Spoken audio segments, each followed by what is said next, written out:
Lakle Inspector Tayai Ahan Makta the Inspector Tayai Tabiri Busu James Hagrizama Taramuk Chupulina Ikoknona Krumza Ngasi Puduna Luxury Inspector Tayai Chamari Gani Pum do Shubatanka Sandok Ribatoromasi Wakana Sagachaba Wari Paring Amani Hauji Hingiba Amadi Lake Kidriba Kanagum Amatega Mari Linizidi Toromasi Tabiro Matunda Domna Kanagumaga Mari Lane Haina Hybrid Navadi Madugi Daite Queen Logjo Lumsher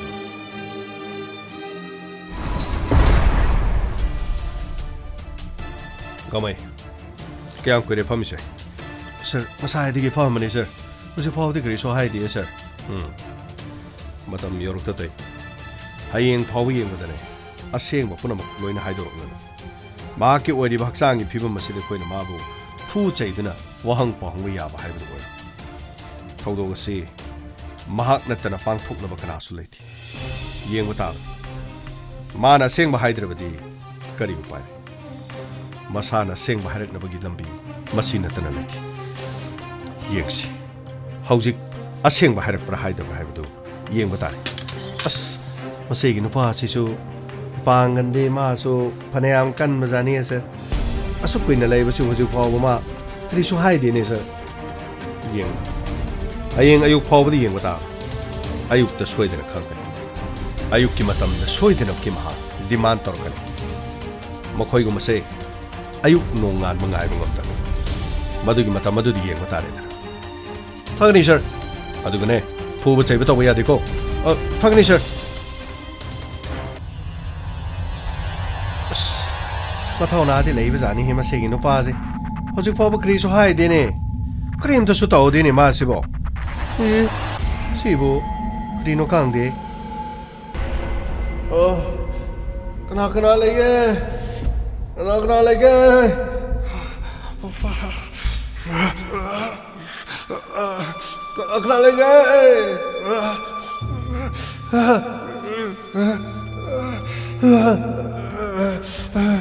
Yamba, Crito bra.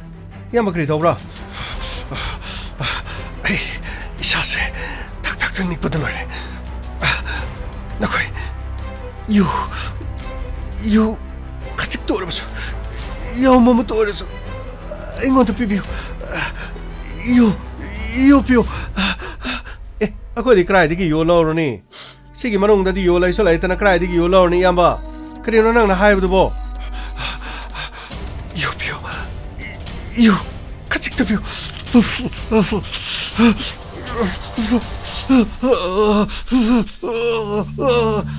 Green one, I see. My you what but you tucked a nip of green is the Crammy Tony. Asli Mong city, Green one is the Prabutki Mong in a month of this day. Salagam to honky. Sir, Pedorigame. Sir, you demand our razor. Ma tucked a nip of the Grino. But all of the Gimo, my laser. I'm taking slow. Low, I'm taking slow. Low, Turo.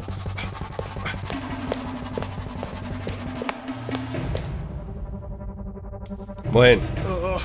Mihara do Canana Sate. Mihara do Canana Sate. Haide, Nangi Yodo Pigayo. Nangi Yodo Pige. Mihara do Canana Sate. Nangi no Picanan Haleo. Sir, I can't. Nang Kande. Nang Natanakanana Kande. Nang in the people happening. Not this, sir. Ayo. Nangi Yodo Pigayo. Nangi Yodo, Ligiva. Say, see the lady. Nangi Yodo, see the lady say, singly listen. See the lady say, take. Nang in the video canal. Hayo, Canana Haleo. Money. Ain't happening.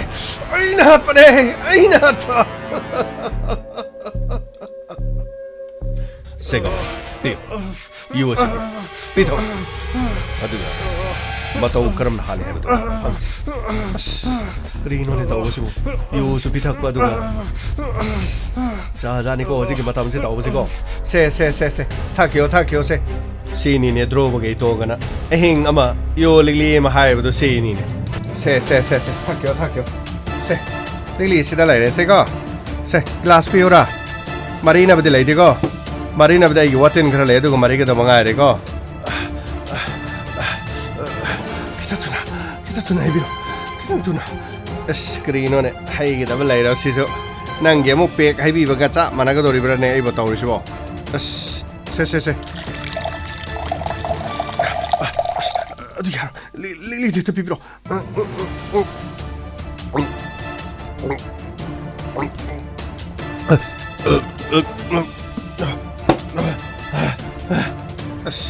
Kuta kadi kayak nona Lily emang gara-gara harga singlas masa mata buat sama mana ku jo singri nih kini nona itu sih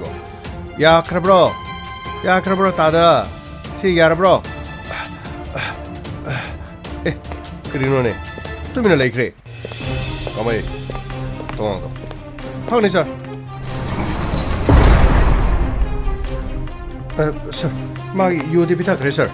aduh sir krino ma wakra hara maga dum amuk lo tharaga leibra kanam taw kre sir lo thagani thaliba yusi lo khibadagi demo tum thaki madugi matung namu yudi man taro hoji mana hai ki bo pham matau kramna magi no pido hale hebdu khangna bonas hodo se ising je payu se sir ising kri tawdana sir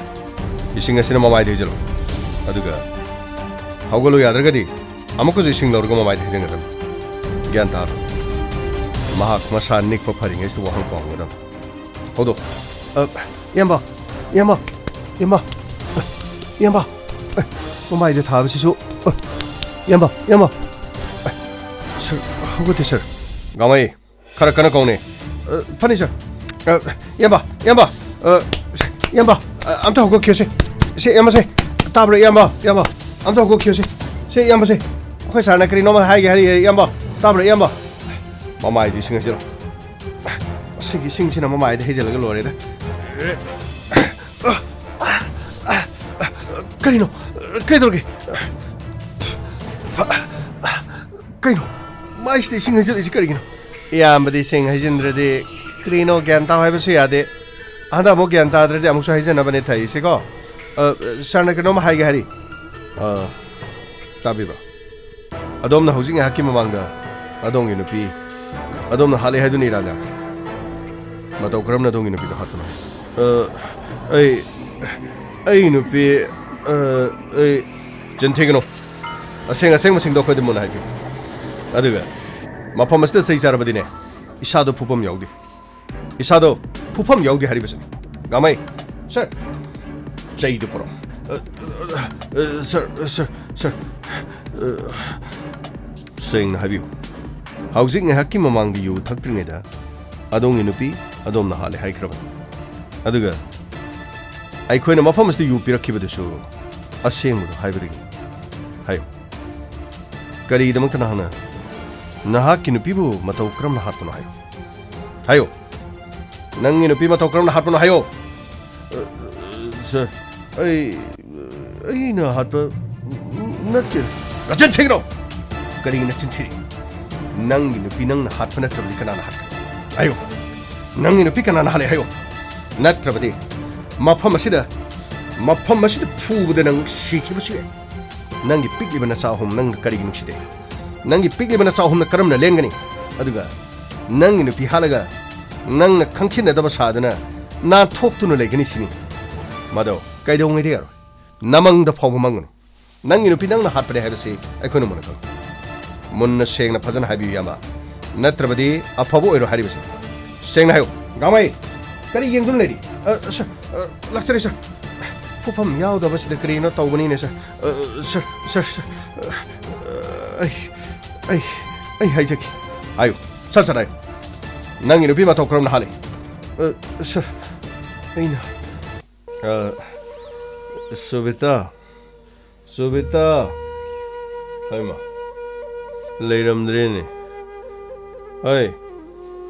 toicha tembe male kaino ne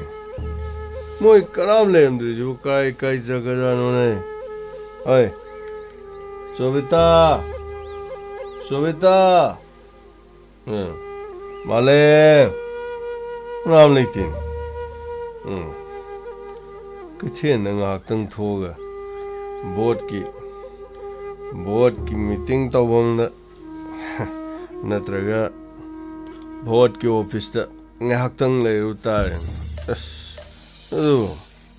kutta paisa kitang pai di nungai tang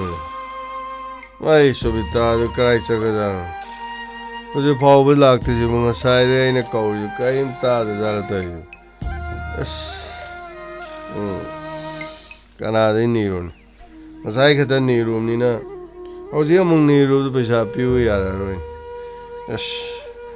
sai tawai ba vote chelim no ko ju phatman de na khoi na ne khoi da na lupa yang khai chama no khoi ne mioi mi tau yenga piri paisa ju khena piri ba khara da na jom lising ani piga ahum piga mari piga flag phuktoga thawoi na mu flag tu yung bagi mu lupa lising kon paisa tan ge di lewang macha ja flag yung oro flag yung bada lising tara flag to mu phuktoga to pa ma yung bagi lising kon pulap flag to mu lauthoga na punna imung manunggi pulap paisa khaga nifu muktan ma hayeng hakchit bo ne aduda muk yelakpa aduda muk lawba akoi gi disi de law de krai law ni hayeng vote ka ga na lambi gari thau ni koi da han tu na kaim yengam do wa leite hoji khare yam lohba khare yam chawba khare yam thauba vote is the festival of the poor people of Kanglaipa Sinatana koi do pilot. A coin of Sakagi Tabam Togen, one on Gidra Sakagi Tabam Togen, one on the Lupala Kuntramwa. I do forward Pashale lane a tabak to peeving under Tong the young Queen how I met on the police with Upali singing a cane yarm. Was it matam the Kaya 2 gram? Police constable moino honabada lupa lakh kun manga kun thra manga nawai SI oino honabada lupa lakh mari khara henka khib da lakh nipan hujingna mu pulap parubada kaya yo gromno khangdi ne SI police constable amagi lupa lising kun manga kun thra SI ni phu yang khai oramani sai tawai ba yei singai jaga di paisa namni ngai le di paisa sat namjalaga SI ga du oiraga khungu fit langwa ma tonga anop ama upaga kokta di tupi di uptana lambi matai da khwang metna lepna gari da phama khong nama tungda thangala mobile tak kanamaga SI ahan masar srong matai da lepdo mayam gumba mathak thongba singadana paisa de yam pi ngamdamnina nongmai arum yalaga moi matungda sir tigumba chanabi mayam ji yengor di saita tabaka tawdo phai amarom kaisuna tabai khai angangna star ani ga thelaga engonda usit thawoidanaga adu tawroda tawroga na pakon ga sirakadon saita tabaka tawdo paisa namdana thabak tu changwa yabo redi ko khoi jo SI ga du oidong ni oi paisa de piningai leitaba bot paisa lokthok pai tamni chawkhat kera chawkhaloira ma tawgera khoi di thangna water lore khorsa water ga lore jai mai bema imoino mai bema punchi supanupi na thakpa chaba thakpa wataba karino mo thabo ada morom sondra leidu karino nang lawa nang la ko ngai mini ne kai nang jalu ai shune adida selu ni gi mo yu soba ma tawne hai osob ti gi cheng khai bado khara la on min da cheng khai ba chalu ban angang sing so ngasi ga hayeng gadi mabuk thana pijana na ba cheng khara dang su phangna ba na chalu bani na adu cheng du gi nang chalu ba kok tok tho law ya dro mam ju mam me numidang wairam kari ai matam bade na ai ꯅꯪ ꯂꯝꯕꯤ ꯆꯠꯄꯗ ꯈꯨꯗꯣꯡ ꯊꯤꯕ ꯊꯣꯛꯑ ꯅꯪ ꯀꯩꯗꯧꯅꯤꯅ ꯃꯣꯏ ꯇꯥꯃꯣ ꯈꯨꯗꯣꯡ ꯊꯤꯕ ꯊꯣꯛꯄ ꯊꯣꯛꯇꯕ ꯑꯩꯒꯤ ꯏꯐꯝꯗꯕꯨ ꯑꯗꯨꯒꯨꯝꯕꯕꯨ ꯂꯩꯔꯤꯕ꯭ꯔꯥ ꯄꯨꯟꯁꯤꯁꯤꯗ ꯍꯤꯡꯅꯕ ꯍꯣꯠꯅꯕꯗ ꯊꯦꯡꯅꯔꯤꯕ ꯑꯋꯥꯕ ꯃꯌꯥꯝ ꯑꯁꯤꯕꯨ ꯃꯁꯤꯗꯒꯤ ꯍꯦꯟꯅ ꯋꯥꯕ ꯀꯗꯥꯏꯗꯒꯤ ꯂꯧꯔꯒꯅꯤ ꯋꯥꯗꯨꯅꯇ ꯂꯥꯛꯂꯕꯅꯤ ꯋꯥꯗꯨꯅ ꯑꯗꯨꯃꯛ ꯂꯣꯏꯈꯤꯕ ꯇꯥꯕꯅꯤ ꯑꯗꯨꯕꯨ ꯃꯣꯏ ꯄꯥꯕꯨꯡ ꯑꯩꯒꯤꯗꯤ ꯏꯆꯥ ꯑꯍꯨꯝ ꯑꯁꯤꯅ ꯆꯔꯥ ꯍꯦꯟꯗꯕ ꯃꯈꯣꯏꯅ ꯃꯕꯨꯛ ꯊꯟꯅ ꯆꯥꯕ ꯑꯗꯨ ꯈꯛꯇꯅꯤ ꯃꯣꯏ ꯄꯥꯕꯨꯡ ꯌꯥꯔꯦ ꯌꯥꯔꯦ ꯅꯪ ꯌꯥꯝ ꯏꯃꯣꯁꯅꯦꯜ ꯑꯣꯏꯔꯦ ꯑꯩ ꯀꯩꯊꯦꯜꯐꯥꯎ ꯉꯥꯏꯍꯥꯛꯇꯪ ꯊꯣꯛꯎꯒꯦ ꯅꯪ ꯀꯗꯥꯏ ꯉꯁꯥꯏꯒꯤ ꯑꯩꯅ ꯄꯤꯔꯝꯕ ꯄꯩꯁꯥꯗꯣ ꯑꯗꯒꯤ ꯂꯨꯄꯥ 10 ꯈꯛꯇ ꯄꯤꯔꯛꯑꯣ 10 ꯈꯛꯇ ꯀꯔꯤꯅꯣ ꯍꯥꯏꯁꯤꯕꯣ ꯑꯩꯗꯤ ꯉꯥꯔꯤ ꯊꯨꯝ ꯊꯥꯎ ꯂꯣꯏꯅ ꯂꯩꯔꯛꯏ ꯀꯔꯤꯃꯇ ꯀꯣꯟꯅꯕ ꯅꯠꯇꯦ ꯂꯨꯄꯥ 100ꯅꯕꯨ ꯍꯧꯖꯤꯛꯀꯤ ꯃꯇꯝ ꯑꯁꯤꯗ ꯀꯩꯊꯦꯜꯗꯒꯤ ꯀꯔꯤ ꯂꯩꯒꯗꯧꯔꯤꯒꯦ ꯑꯆꯥꯊꯥꯎ ꯄꯦꯀꯦꯠ ꯑꯃꯗ ꯂꯨꯄꯥ ꯌꯧꯈ꯭ꯔꯦ ꯑꯂꯨꯅ ꯇꯥꯡꯉꯤꯕ ꯇꯥꯡꯗꯕ ꯑꯃꯠꯇ ꯂꯩꯇꯦ ꯑꯗꯨꯒ ꯑꯩꯈꯣꯏ ꯄꯥꯕꯨꯡꯅꯗꯤ ꯌꯣꯡꯆꯥꯛ ꯁꯤꯡꯖꯨ ꯇꯧ ꯍꯥꯏꯗꯅ ꯉꯁꯥꯏꯁꯨ ꯂꯨꯄꯥ 100 ꯄꯤꯔꯝꯃꯤ ꯇꯉꯥꯏ ꯐꯗꯕ ꯏꯃꯨꯡ ꯃꯅꯨꯡꯒꯤ ꯂꯩꯕꯗꯗꯤ ꯌꯣꯡꯆꯥꯛ ꯂꯩꯕ ꯐꯥꯎꯕ ꯀꯣꯟꯅꯗꯦ ꯑꯗꯨꯒ ꯃꯔꯛ ꯑꯁꯤꯗ ꯑꯃꯨꯛ ꯑꯩꯅ ꯌꯨꯝ ꯑꯁꯤꯗ ꯍꯟꯖꯜꯂꯛꯄꯒ ꯄꯩꯁꯥ ꯄꯤꯌꯨ ꯍꯥꯏꯔꯤꯁꯤꯕꯨ ꯉꯁꯥꯏ ꯄꯤꯔꯝꯕ ꯄꯩꯁꯥꯗꯨꯅꯤ ꯍꯥꯏꯅ ꯑꯃꯨꯛ ꯍꯥꯏꯔꯛꯏ ꯀꯔꯤꯅꯣ ꯃꯣꯏ ꯄꯥꯕꯨꯡꯅ ꯍꯥꯏꯗꯨꯕꯣ ꯉꯁꯥꯏ ꯅꯉꯣꯟꯗ ꯄꯤꯔꯤꯗꯣ ꯄꯩꯁꯥ ꯅꯠꯇ꯭ꯔꯣ ꯅꯠꯇꯦ ꯑꯗꯨ ꯄꯩꯁꯥ ꯅꯠꯇ꯭ꯔꯗꯤ ꯅꯪ ꯀꯔꯤꯅꯤ ꯍꯥꯏꯒꯦ ꯍꯥꯏꯕꯅꯣ ꯄꯩꯁꯥꯗꯨ ꯄꯤꯔꯛꯑꯣꯅꯦ ꯑꯩ ꯀꯩꯊꯦꯜꯗꯒꯤ ꯑꯆꯣꯏꯕ ꯀꯥꯏꯔꯒ ꯑꯩꯒꯤ ꯗꯔꯀꯥꯔ ꯑꯣꯏꯕ 20 rupees 20 rupees only ꯑꯩ ꯑꯗꯨ ꯈꯛꯇꯪ ꯂꯧꯔꯒ ꯑꯩ ꯑꯗꯨꯝ ꯐꯠ ꯍꯜꯂꯛꯀꯦꯗ ꯀꯗꯥꯏ ꯀꯩꯅꯣ ꯃꯣꯏ ꯄꯥꯕꯨꯡꯅ ꯍꯥꯏꯕꯤꯔꯤꯗꯨꯕꯣ ꯄꯣꯠ ꯆꯩ ꯂꯩꯈ꯭ꯔꯦꯅ ꯍꯥꯏꯕꯁꯨ ꯑꯩꯅ ꯍꯥꯏꯔꯤꯁꯤꯕꯨ ꯑꯉꯥꯡ ꯃꯆꯥꯗꯧꯅ ꯐꯥꯒꯤ ꯑꯣꯏꯅ ꯎꯕꯤꯔꯕ꯭ꯔꯣ ꯄꯣꯠ ꯂꯩꯔꯨꯔꯦ ꯑꯩꯅ ꯁꯤꯗ ꯄꯨꯔꯛꯂꯤꯕ ꯃꯌꯥꯝꯁꯤꯅꯤ ꯑꯝꯇ ꯌꯦꯡꯕꯤꯌꯣ ꯁꯤꯗ ꯂꯩꯁꯦ ꯅꯪ ꯑꯩ ꯁꯥꯎꯔꯛꯀꯅꯤ ꯑꯩꯅ ꯄꯩꯁꯥꯗꯨ ꯄꯤꯔꯣꯗꯤ ꯀꯣꯛ ꯄꯤꯔꯣ ꯅꯪ ꯋꯥꯊꯤ ꯋꯥꯔꯦꯝ ꯌꯥꯝ ꯇꯧꯋꯦ ꯀꯩ ꯅꯪ ꯌꯣꯡꯆꯥꯛ ꯁꯤꯡꯖꯨ ꯇꯧꯕꯁꯨ ꯅꯠꯇꯦ ꯀꯩꯅꯣ ꯅꯪꯅ ꯑꯗꯨ ꯂꯨꯄꯥ 100ꯗꯣ ꯅꯪꯅ ꯀꯔꯤ ꯂꯩꯊꯣꯛꯑ ꯂꯥꯛꯏꯕ ꯀꯥꯏ ꯂꯨꯄꯥ 10 ꯄꯤꯔꯣ ꯀꯔꯥꯏ ꯅꯪ ꯍꯥꯟꯅ ꯂꯩꯇ꯭ꯔꯣ ꯂꯨꯄꯥ 10 ꯄꯨꯊꯣꯔꯣ only 20 rupees I want only 20 rupees okay ꯀꯔꯥꯏ ꯄꯨꯊꯣꯔꯣ ꯀꯔꯥꯏ ꯀꯩꯅꯣ ꯃꯣꯏ ꯄꯥꯕꯨꯡꯅ ꯍꯥꯏꯗꯨꯕꯣ ꯑꯩꯗꯤ ꯀꯗꯥꯏꯗꯒꯤ ꯂꯨꯄꯥ 10ꯅꯣꯕ ꯑꯩꯅ ꯄꯣꯠ ꯆꯩ ꯂꯩꯔꯛꯈ꯭ꯔꯦ ꯍꯥꯏꯔꯕꯁꯨ ꯑꯩꯅ ꯉꯥꯡꯕꯗ ꯊꯥꯖꯕꯤꯗ꯭ꯔꯤꯁꯤ ꯀꯔꯤꯒꯤꯅꯣ ꯑꯩ ꯉꯁꯥꯏ ꯇꯥꯒꯦꯅ ꯁꯨꯝ ꯇꯥꯕꯅꯤꯅ ꯆꯩ ꯆꯥꯔꯛꯀꯅꯤꯅ ꯅꯪ ꯀꯣ ꯆꯩꯗꯣ ꯆꯥꯔꯛꯀꯅꯤ ꯀꯥꯏ ꯂꯨꯄꯥ 10 ꯄꯤꯔꯣ ꯂꯨꯄꯥ 10 ꯄꯤꯔꯣ ꯅꯪꯒꯤ ꯁꯤꯒꯨꯝꯕ ꯃꯊꯣꯡ ꯃꯔꯝ ꯈꯪꯗꯕ ꯆꯥꯛ ꯏꯟꯁꯥꯡꯁꯦ ꯑꯩ ꯆꯥꯕꯤꯗꯧ ꯃꯤ ꯅꯠꯇꯦ ꯈꯪꯕ꯭ꯔꯥ ꯀꯥꯏ ꯄꯤꯔꯣ ꯀꯥꯏꯅꯣ ꯄꯤꯔꯣ ꯑꯩꯅ ꯄꯤꯔꯣ ꯑꯩꯗꯤ ꯀꯣꯛ ꯄꯤꯔꯣꯅꯦ ꯂꯨꯄꯥ 10 ꯅꯪ ꯄꯤꯔꯣꯅꯦ ꯅꯪ ꯁꯤ ꯀꯩꯁꯨ ꯀꯥꯟꯅꯕ ꯆꯦꯡ ꯀꯩꯀꯩꯁꯨ ꯄꯨꯔꯛꯒ ꯅꯪꯅ ꯀꯩꯅꯣ ꯃꯣꯏ ꯄꯥꯕꯨꯡ ꯍꯩꯃꯥ ꯆꯦꯡꯁꯤ ꯂꯣꯏꯅ ꯍꯩꯗꯣꯏꯅꯤ ꯂꯩꯃꯥꯏꯁꯤꯗ ꯆꯦꯡꯁꯤ ꯂꯣꯏꯅ ꯍꯩꯗꯣꯏꯅꯦ ꯇꯧꯔꯤꯁꯤꯕꯣ ꯍꯧꯖꯤꯛ ꯅꯨꯃꯤꯗꯥꯡꯒ ꯍꯌꯦꯡ ꯑꯌꯨꯛꯀ ꯐꯥꯎꯕ ꯆꯥꯅꯦꯅ ꯑꯩꯅ ꯈꯜꯂꯒ ꯄꯨꯖꯔꯛꯏꯅꯦꯕ ꯀꯔꯤꯒꯤꯅꯣ ꯆꯦꯡ ꯑꯁꯤꯕꯨ ꯂꯣꯏꯅ ꯍꯩꯗꯣꯏꯁꯤꯕꯨ ꯀꯔꯤꯒꯤꯅꯣꯕ ꯆꯦꯡꯗꯣ ꯑꯣꯠꯄ ꯃꯤꯗꯤꯅꯦ ꯃꯕꯨꯛ ꯊꯟꯅ ꯆꯥꯕ ꯐꯪꯗꯦ ꯍꯥꯏꯔꯤꯕꯅꯤ ꯆꯥꯛ ꯃꯥꯡꯍꯟꯕ ꯆꯦꯡ ꯃꯥꯡꯍꯟꯕ ꯃꯈꯣꯏꯁꯤꯗꯤꯅꯦ ꯃꯤ ꯑꯐꯕ ꯅꯠꯇꯦ ꯍꯥꯏꯔꯤꯕꯅꯤ ꯅꯪꯁꯦ ꯑꯩ ꯐꯠꯇꯦ ꯁꯤꯅꯤꯅꯦ ꯅꯄꯣꯏꯕꯁꯨ ꯐꯠꯇꯦ ꯁꯤꯅꯤꯅꯦ ꯅꯪꯅ ꯑꯩꯒꯤ ꯂꯨꯄꯥ 100 ꯄꯩꯁꯟꯕꯤꯈ꯭ꯔꯦ 100ꯒꯤ ꯃꯅꯨꯡꯗ ꯑꯩ ꯂꯨꯄꯥ 10 ꯈꯛꯇ ꯄꯤꯌꯨ ꯍꯥꯏꯔꯕꯅꯤ ꯅꯪꯅ ꯃꯤ ꯐꯠꯇꯕ ꯆꯥꯛ ꯑꯗꯨ ꯑꯗꯥ ꯍꯨꯟꯇꯣꯛꯄ ꯆꯦꯡ ꯍꯨꯟꯇꯣꯛꯄ ꯅꯨꯡꯉꯥꯏꯕ ꯉꯝꯗꯦ ꯀꯔꯤ ꯑꯁꯦꯡꯕꯅꯤ ꯃꯣꯏ ꯇꯥꯃꯣꯅꯅꯦ ꯉꯁꯤ ꯐꯥꯎꯕꯗ ꯄꯨꯛ ꯊꯟꯅ ꯆꯥꯕ ꯉꯝꯗ꯭ꯔꯤꯕꯗꯣ ꯆꯦꯡ ꯃꯤꯔꯥꯏꯕ ꯆꯥꯛ ꯃꯤꯔꯥꯏꯕꯒꯤꯅꯤ ꯀꯔꯤ ꯆꯥꯛ ꯃꯤꯔꯥꯏꯕ ꯆꯦꯡ ꯃꯤꯔꯥꯏꯕ ꯀꯔꯤꯅꯣ ꯃꯣꯏ ꯇꯥꯃꯣ ꯃꯥꯏꯁꯤꯗ ꯈꯨꯄꯥꯛꯅ ꯊꯥꯖꯤꯜꯂꯛꯏꯁꯤꯕꯨ ꯀꯔꯤꯒꯤꯅꯣ ꯅꯪꯅ ꯑꯩꯒꯤ ꯄꯩꯁꯥ ꯄꯤꯕ ꯌꯥꯗꯕ ꯅꯪꯒꯤ ꯆꯦꯡ ꯈꯔ ꯃꯤꯉꯣꯟꯗꯒꯤ ꯂꯨꯈꯥꯛ ꯈꯔ ꯅꯪꯅ ꯑꯔꯦꯝ ꯑꯄꯥ ꯈꯔ ꯄꯨꯔꯛ ꯏꯃꯨꯡꯁꯤ ꯅꯪꯅ ꯃꯍꯥꯔꯥꯅꯤ ꯁꯥꯔꯤ ꯅꯪꯅ ꯃꯍꯥꯔꯥꯅꯤꯔꯣ ꯅꯪꯕꯣ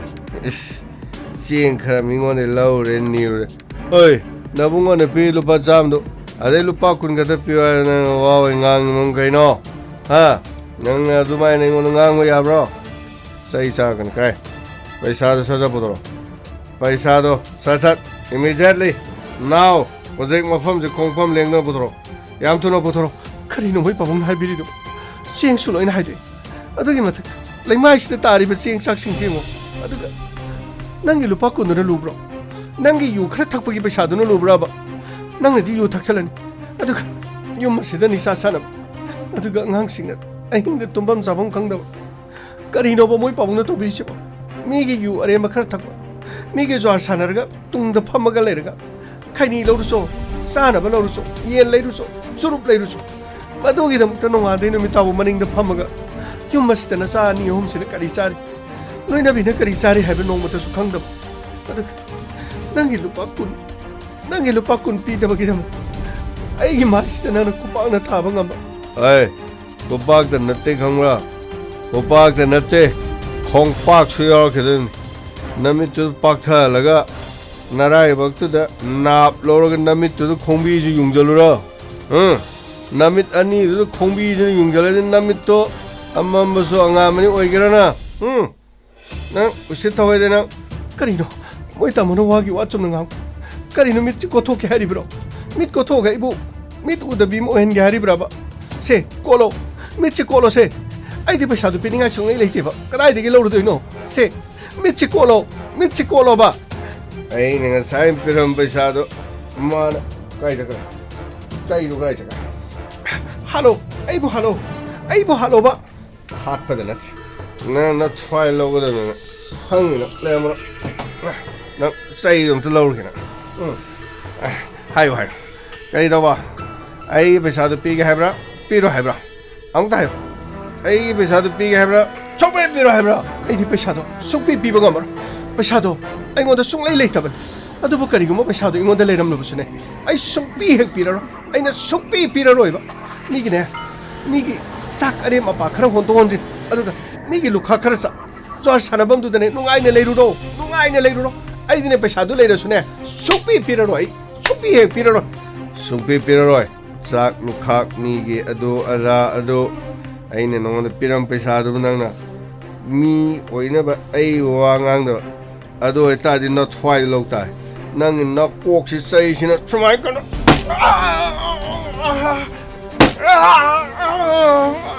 ꯑꯣꯏꯗꯕꯣ ꯀꯔꯤꯅꯣ ꯇꯧꯔꯤꯗꯣ ꯀꯔꯤꯅꯣ ꯇꯧꯔꯤꯗꯣ ꯌꯥꯎꯔꯝꯃꯁꯨ ꯂꯩꯔꯝꯃꯁꯨ ꯁꯨꯡꯄꯤ ꯄꯤꯔꯣꯏ ꯂꯩꯔꯝꯃꯁꯨ ꯁꯨꯡꯄꯤ ꯄꯤꯔꯣ ꯍꯥꯏꯕ ꯅꯪꯗ ꯁꯤꯈ꯭ꯔꯣꯅꯦ ꯅꯪꯗ ꯁꯤꯈ꯭ꯔꯗꯤ ꯑꯩꯉꯣꯟꯗ ꯉꯥꯡꯅꯕ ꯑꯣꯏꯗꯕꯣ 시러 낭도 싫어 낭도 싫어 낭도 싫어 받아오네 낭도 싫어가 아이기 뭐 샤피우야 아이 오늘 기 샤로 그러가 아이기 뭐 샤피우야 봐 네 수비다 에이 수비다 이 인학 동아리 가만히 있다 샤노 봐 레카이미 할라니 에이 잘나오네 어디 세이시가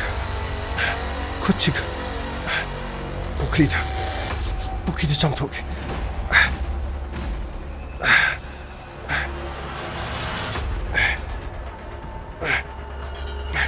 코치 나 함들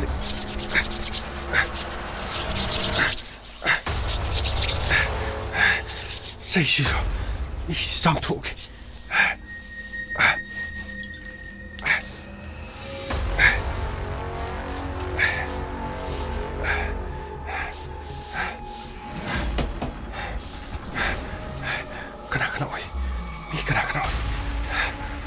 그나 우드리네시다 전화하게 숨는서 에이 마포마드기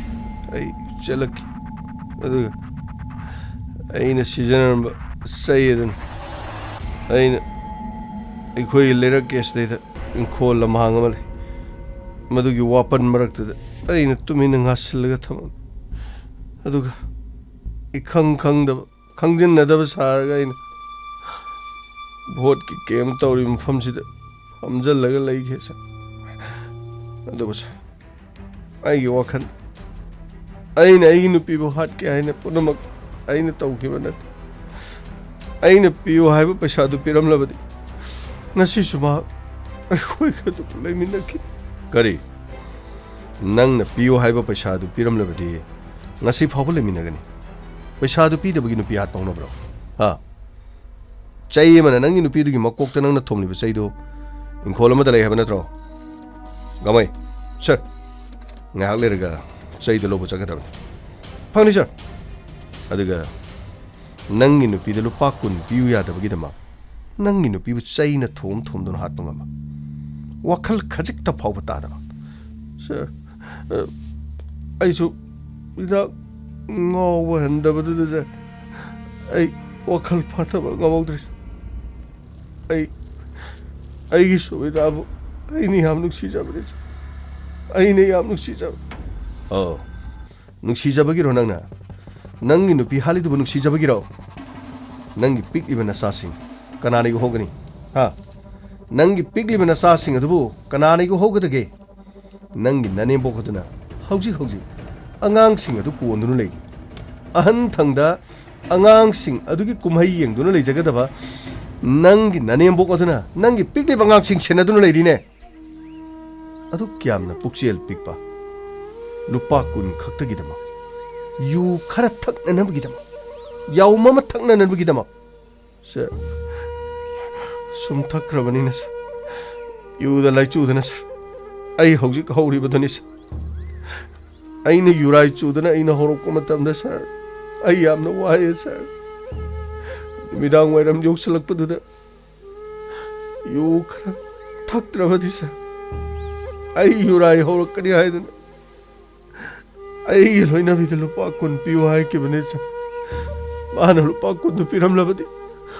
Ay yu taklam labadi. Ay thokdo kasi thokla moisa. Kaya danon.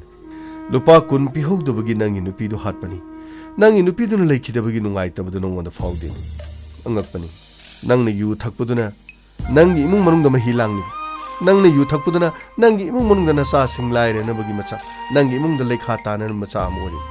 laire ba haibse oklak panati laire ba haibse ai khoi sai sa na sem suba no mo wat masa gi wakal ten adugane hoi kana gumadi imung manung du da ana ay khenman khiban talak pa senpham sing ado ana layeng da punamak sakhiba ingkhol punamak yon thokiba lau punamak yon thokiba madudagi Lady by Yumpam said a door. Ming on the bandop tamduna miki sendoi puduna, yam no one a labor, lied about saying by the ado. Lied about Horopum di, shoot of a nom daba. Lied about Kohangi habitarabadi, shoe of a nomatai. Lied about have say, I coin a marak the same kiba, could shame get told woman. Hoi, Pangpam talk by Koigi hak punamak, I koigi saktung punamak panghanduna, lied about single yokat and never get a mark, Panakana lengang so honor. Aduga. Honabasina maning tung the saktung yo the Bakasu yori. Adorabadi. Kayam Queen a quiggy tucked. Lyre of a singer si lyre of Kohan and Nabagidama. Sarkarna pre the Tadar passing adu pyra pyraga. Panglaga louraga. Lyre of a bukaram the Pokadagi. Madudi. A henba ademba kara. Tangai fada bakara. Lyre of a praza singing the Makona Bagiwan. A singbadi. I quay punamanga. Isagi died takanga. Isa and I quiggy ning tung Nabagidama. I coin Honabagi Matota. Karigi the mak nani you takiba. Nani you takiba wari must wait in a level. Adugo, Wariado. I quit tava party. Maramdi, Maduda sentiment sagalaga, Maduda emotion sagalaga, Gaidongaida apabalambi mapuro. Lyre of a habitudine. Nam kaigadaban. Palmasama cotton. Imung adu the lady, but Punamak kusam nadunasalaga, Garigi nam kaibangamba. Nahaki nupina upon a pong tabak shuba, Garu lekai the migi ko lukak zamduna, Nasa sing tang and a migi, imung the satuna seeing kaibadingam laga. Nang na karigi the mukta imung adu the nangi nupigi mating pangbungamte. Nang na pang the mitibong mitamba oiba. Nang na kariguma nangi nupino honoriba tabak torum singer to the heni yoksan biraga, Matung induna. Kalak mi hoba mioi kayana so nangi nupida kalak babiyeng yangadabadu. Yamana tung the sound and lep levity, Adungi, Nupi, the Sukanama to the Miyan Karan San Mangam. Tawoi Bidraba Moa, Mapuribani Yingsin Bidraba Nupi Singda, Tongan Karam saw was singing Hena, Mijing Sangba, Amadi, Maduda, Asa, Batanza Yang Duna Labor say Yam the Helini Yamba. Itemas Sobitabu, Ikai Kumi, Big Diva Masa Humo, Charai Hendanana, a pung but Tabak Shudana, Masa Singu Tak Nabuharam by Temado. I need Kaikon. Aduga Yamagum say. Yamagumba, shunning the Yamagum say. Pang Tingduna, Lambi Lamsauto. A chat on Chinda, numbing Tagada. सुनिंगदबा नुपी अंगांग पिजनिंगदबा हुमांग मन्ना मचा मसु थाकपा पामदबा सुपना तंगी यु याउम अमगिदमक नुपी हाटपंगमा नुपा हाइदना मियामदा ताकदबा young युमदा नंगी पिकलिबा नचा हुमदो कनाना थाकदौरी मरु मयांग कंगबा लोइरबा उनसा खुशिलबा अदोंगी इनेम्बोक्तुना अदोंगी पिकलिबा चही अहुम खक्ता ngairiba angang macha adubu karamna aduga nacha chahi manga khakta ngairibi thembina kamdopa gyan khara khara taraklaba chahi ni palum suraba nacha nu pamalemna mapa bu nungsi kigitra paw sitaraga paw asibu targa nacha nu pamalemna apokpa mapa bu nungsi kigitra magi thamoida kari farungani khanduna mukti yang Sume ay yogi ni sagi mayai ni hen kibana ay yogi sarai horakani haina kibadagi bangonagi lupa kun lauruna bapuna ma asitok kaya da ngakrabano supna tangi lupa kun piyo haibe yadabagi sahi ama paiduna mahaki loina bibu makok da thomduna hatangama angakpani sir aina haibdi yagadar sir karino gamai sir kare kanani sir akoi ge stigi nan thoga chen kre hairase sir aduga karino akoi gi karino sti yadaba ngai khara leidai raifan khara ka pada pai thorok pa tek pa khara leibdo adu pairaga sir ma sidi chen gre na hair lore akoi na mongon da muk nomai na ka pada raifan go loina kai re hairaga sir ko kha to piraga karino mok ta thambiraga sir gyan ta na dum thamba yaroidro sir gamai adu yaba na tini sir nahawai karino ngang masa ijat mangan bagai do sidagi chelhalaga hat pa khot pa kari ahing da gari tongon ba khot pa khara so dum lai kidai ni sir gamai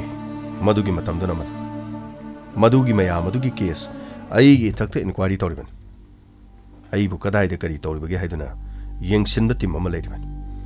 ai gi thakta laman khumning ba kya su leidiban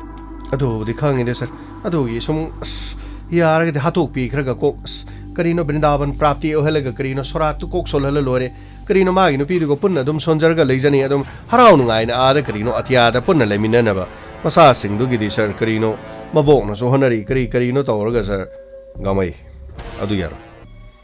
hauji mayum da chalaga mana tawkiba thabaga do madu da season akiba sai do hana lokar kada madu ni evidence hoiga dori chana batokchi gari putoro fagni sir हाथी हनिंग्रे तो गजाइदा ओइबा सिगुम मी से हाथ प फंगजरदी पुंसी से पोकपगी महे यानगदबनी सिगुमबजिनी नुंग थंग अमा पायरगा मकोक तो थोम न हालदी को असेंगबा नुंगदि नुंगाइगनी हे सैदा मतों मराव क्रीनो नुपी हाथ पसिंग तो नुंग थंग न थोम न हाले हैरदी कनाना खंगनी मथंग द हनिंगबा लेरसो हालक्तबा याइदना अदु नत्रदि दुम लमदम नदना अस ग्यान तादे त तौरिस यारे लो थोक्सिलो दो तोंदां तो फगनी सर अदुगा गाड़ी दा हपसलो आई वाहिगे आहार में द सईदो मदो हाना थिगदबन अदुगा मयुम द चंगलगा मसा सिंगी फिबम तो सियोंस फगनी सर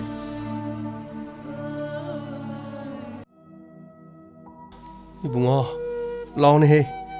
हंगांग दो बतुम खरबरा कदाई लाउने ओबो Toichadi saidigi tumi thembidi ekhoi ma halaroidra ekhoi ma du karam kanda haloktoino khoi ma masa udaba kuirena thembina sida dum haidena leide bobo kadai tu asida noba makhongda lepaga ekhoi gi thongana somdo onduni gi ima do mai thadokre ima du sibadagi poloi krena haibada mana karimata thajadriba kadai karaino lawo tembi sida lawo bobo ki manak to lawo talli kaiso khoi wala diye kai sakhamno khandi ba warau julakti na julakti khoi wa du kai sakhuge ba kai gino khandi khoi ma yaw du tum do ju yadi khoi da dana di mai da do kre khoi ma ma do hala ro hariba kai gino bobo khoi ma ma do mai tha hai du kai gino ba Kana na koy mama do mai thai noi ba. Lao thêm bi lao. Lao nè. Lao. Bobo pong cái lao. Nama do. Nang mapoki na. Halaro. Mapoksing amo kana halaro. Ai wai cái lao. Bobo ka lai ra da ban. Sidagi din na. Na koy gi mama do. Hay wai na koy na sao ra kan da. Na koy yeng bala kan. Na koy na pi ngai din na. Na koy gi mama amo kana la rồi. Lao. Bobo ka chang chi lao. Tali kai su. Ai koy mama la ko ngai gi ni. Koy mama do. Asigi lambi asida chakhi bane. Ado ma ching puru ga la kan. Koy mama do ai ngai gi ni. Noi changamo. Ai koy mama do sida ado ngai ga le ho gi ni. Mama sikre hai ba khang da bani na. Asumak lep tu na no ba pa mi ma khong asida. Mama bu halakini ai dina lai ren. Imagi be ma.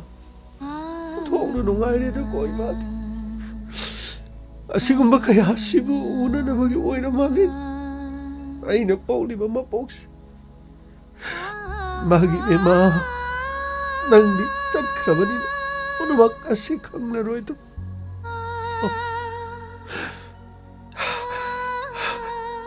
Amarom na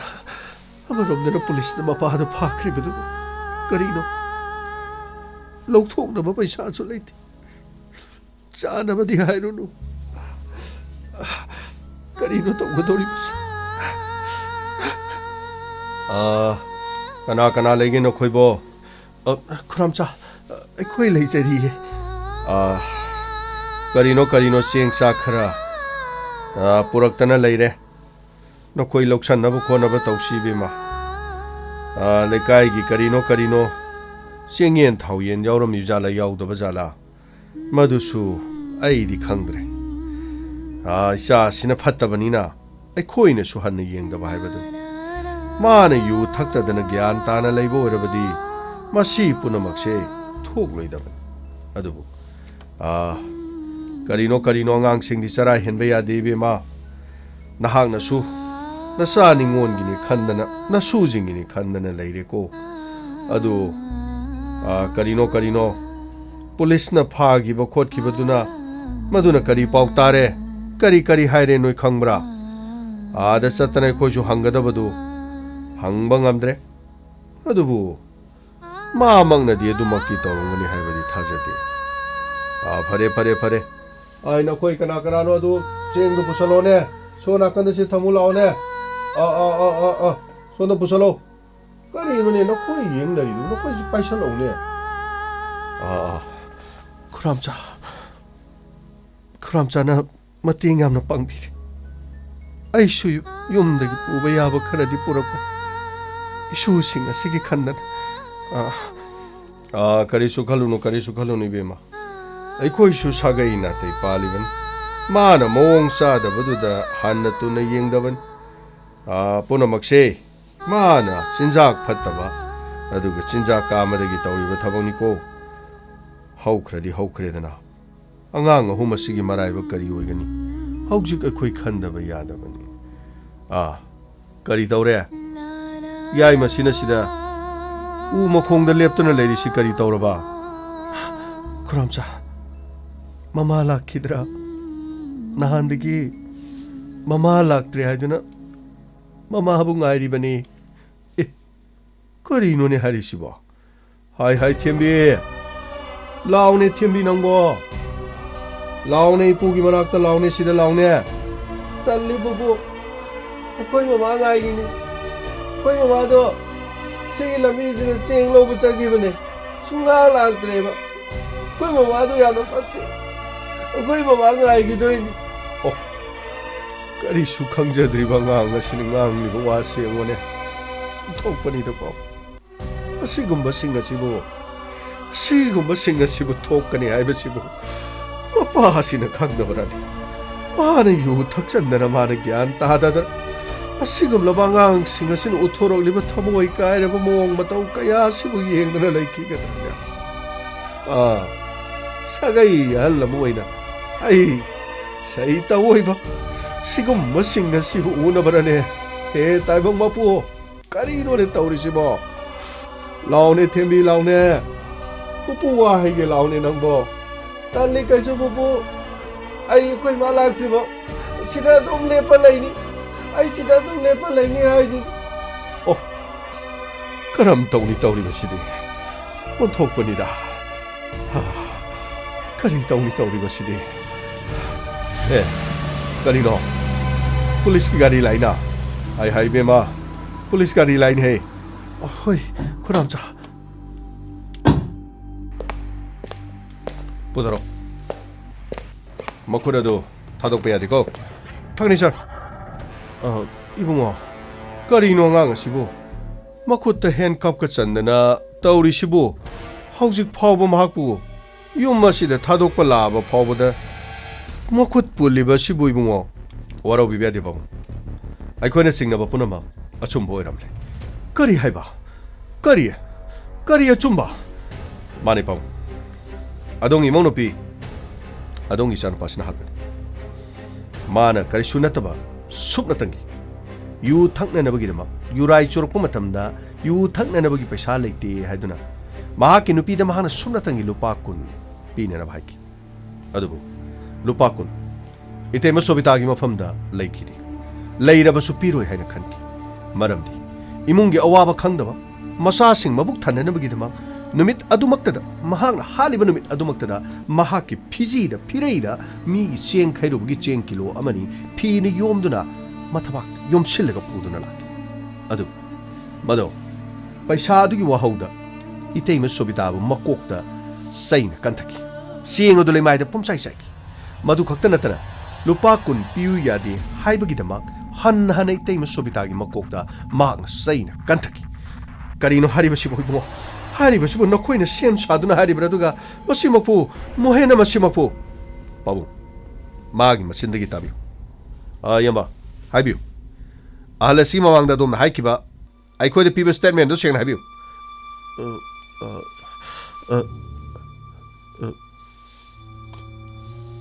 खाथो वफमसे अचुम्बनी खाथो करी अचुम्बनी हाइबा मसिबो अचुम्बनी हाइबा high 치노네 नंदे 치노네 아무튼 가비고 가마이 닝티전 뜻이나 퍼니셔 포문 와로 비비야디 아동이 사노파나 마랄 포노마기 아라 아두가 루파 10 피우 야디 하이버기 와퍼머시 수마나 코데 스테멘티라 아두가 마항나 item सोबिताबो हाटपद सिजनब सयदु संतोष sir यमि असिदा लेरिबसि अखोरी योमसिनदुनो Paribas सयसि महाना मसाना तालगा थंगनबा इंखोल असिगी मी लेनदब वारक अदु माना थेथुना थमम मफम अदुदि मसाना तागा लौरपनि सय असिदसु तैथोकिबे इ चूरगा लेरि महाना मसाना मरान याजरबनि पम वाफम असे अखोने सेमजन साजनबा करिगुम मत लेति अदुगा तसेरमक इतेम सोबिता महाक मफम असिदा कनागुम अमतन इजन मांगन किबा लेति अदुगा महाकी मसादा सना लुपा सिदि मरमदि अयुक्की नुंगथिलगी नुंगदांगी चाक सरा अमा साननमगिदमा मसा सिंग असि मबुक थननमगी होनबि लाइरबा नुपि अमखं मीगे कोलु खाक चांबा मीगे इमुंगदा थबक सुबा मीगे इंखोलदा थबक सुबा अदुगा लेकाइदा थोकपा थौदो वाथोकसिंगी चेंग खैबा चटपा थबक थोरम क्यादा सुरगा मदुदगी फंगलपा पैसा खरन मसा सिंग असिबो मबुक थननबा पिजबत नतना मपुरबगी यु थक्नबा पैसा अमदि मपुरबगी चाक पिजनन भोवा होनबा नुपि अमनि असिगुमलबा हाउसवाइफ क्या अखोइगी लेबाक असिदा लेरि पबु ngasisu mapuribagi chaina mapuribagi miot minei imung manungda masa masuna saba thakpa phangdabagi chaina kya khangdana mau kya yumbirambi kya ngasisu sena khangdune aikoina khangdaba udabagi wanga karigi damakta imung amada sigumba masingsi karigi damak lerak suba nomba watma sel taningdaba imung manunggi daita loningdaba macha masu pokthoga macha masu bu mabuk thanna pijaningbagi wakhalon leitaba masagi asoiba punamak kupselaga थबक फंगदे अखोइदी थबक फंगद्रबनी थबक नमनब पैसा लेत्रबनी हैदना मसाना लाइथोक अमदी पुनसिगी ममलबु मरम खंगदना मांगनबा अदुगमा मियोइसिंग कया मरुम लेबना मसासिंग असिना सौरक मतुंगदा maning thungdaba matamda onsin mapaga machaga hanaba mapaga machaga mapaga mamaga machin mano phunaragdiba hanarigba punama laiba crisis sing ase shel lerektaba suba nomagi hainadabana punama tagi lakpani pau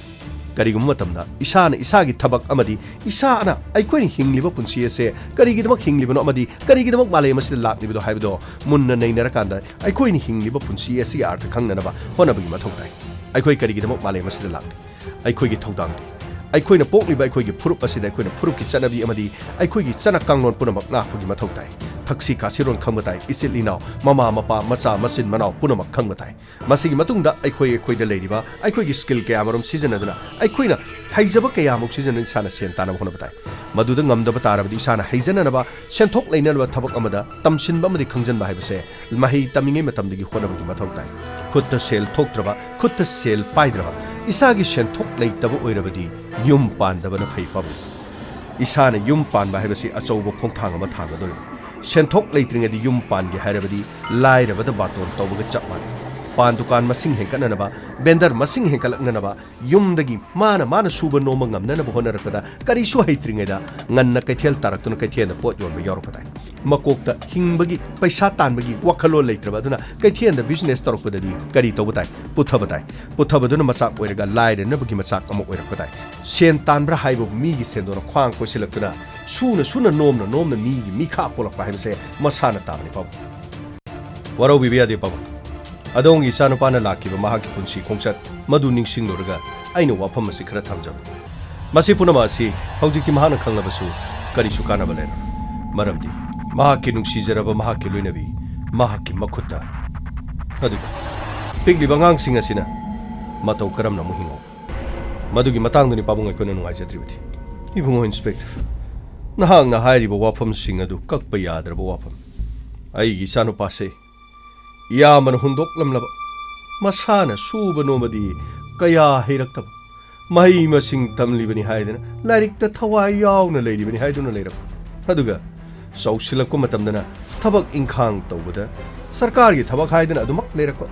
haujiki matamda sarkar gi thabakku sel pidrabadi oigadra mayada mai hauba kaya phawba mi oidriba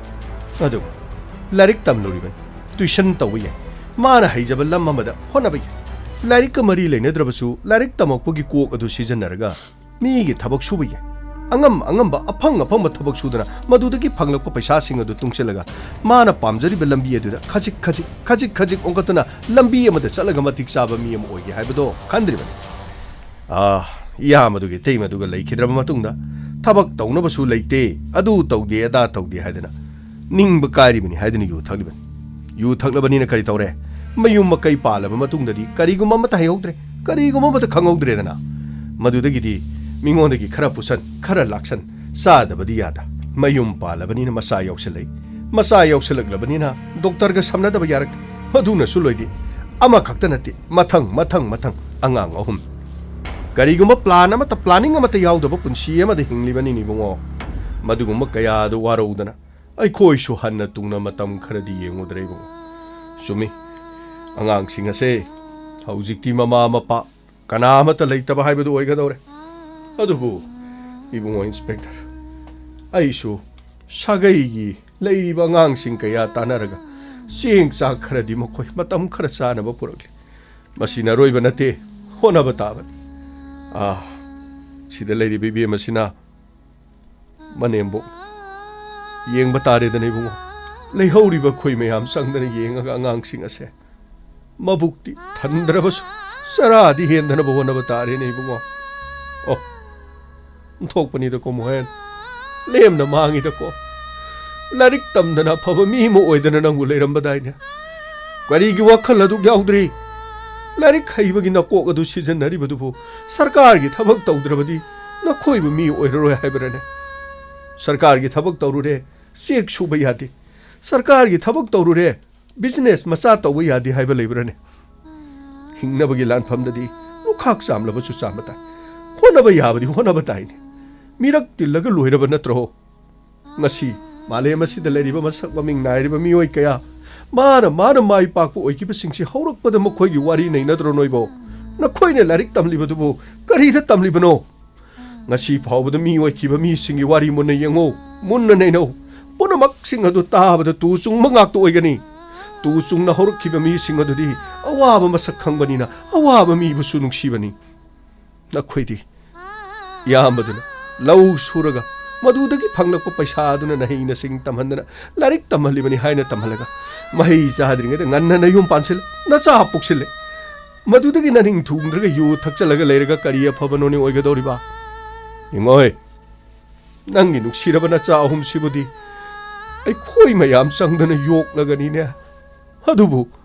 नचा सिंग सिग नंग लेमिनबा नंगबु मपोगा सिगी फंगद्रने इबुंगो थोकपनिदा ओ मचा नुपिसिने यंगोइबु inspector आदा nova मखोंग असिद चेजेट कोंदुना ममित असी अवांग पांगनो ओंदुना लेरिबा सियेंगो mama अदु सिहेंग लौबा चटकी लंबी असिद चटकीबनी हाइदु mama Lakpa ngairibani haiduna macha nupi chahi mangarok ta ngairibasina yengduna leiriba siyengo ibungo yengoi ai khoina kouba su yadi ai khoina kouba su tadi mama lakani hairaga laktre haiduna kaptuna leiri nei bungo asigoba kaya se senadana leiba taban ai khoi mayam changdana sagai leiriba mayam asina makhoibu chauna badi yoglagani bungo adu fatraba mapasina yong मागी असुक यामना वाजबा महाकी नुपी अदुबु मागना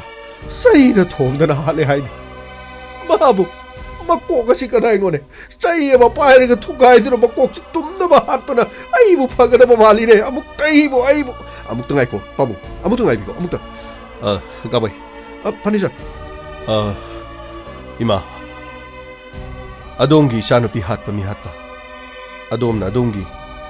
यानुपासी महकपु मानदबदो मसाना मरान जाजरेदा इमा हौख्रबदी पुनम हौख्र तंगाई फदबसिंग अदु सागैगी हौजिक लेरिबा पाबुंग खोइसिदा ले मयामना सु यंगसिनगनि हाइबा तापिर अदुगा इमा करिगुमा खुदोंग चाद्रबदी नसाना police station असि होंगदना लेबा तारगदी आइना लेरिबा मफमसिदा इमा करिमति काइबिगनु इमा तंगाई फदबा लेरबदिने आइखोइबु निंगसिंगबिरोइ आइखोइ सरकारना तोला तारबसिंबु यंगसिननबा मतेंग पांगननबा लेबदी नते अदुबु इमा आइखोइ पुनमक लेजरिबसिंग असे करिगुमा मतमदे खोइना फंगिबा तोलोब अदुदगी angam ba khaji khaji khaina dunima angang sing asigi mahi masing tambado orabasu makoi gi sana thakna bodo orabasu ma aikhoi mateng pangna na ba soidon honja charake ma ima waro bi ganu ma adongi isanupi hatpa mi hatpa sidi lemna di thara mahakna tawkiba mahaki maral punamak adugi phangjagadaba chaira adudi masana phigau sanai laura sunu koima ibungo pukro magi masagado yengbada ai isase thak ni bung mahak mafam masidagi pukro magi masagado ai yengba ngamdre ne bung pukro ima ai lan khre ima khaton ai lan khre khaton oh no koi karamata tabidre Malem hai nang so ibu kumdraba ai na kaubada kumdraba Thembi oh na koi punamang na ibu yangnaraba yangnaba tabane ai di mihat pane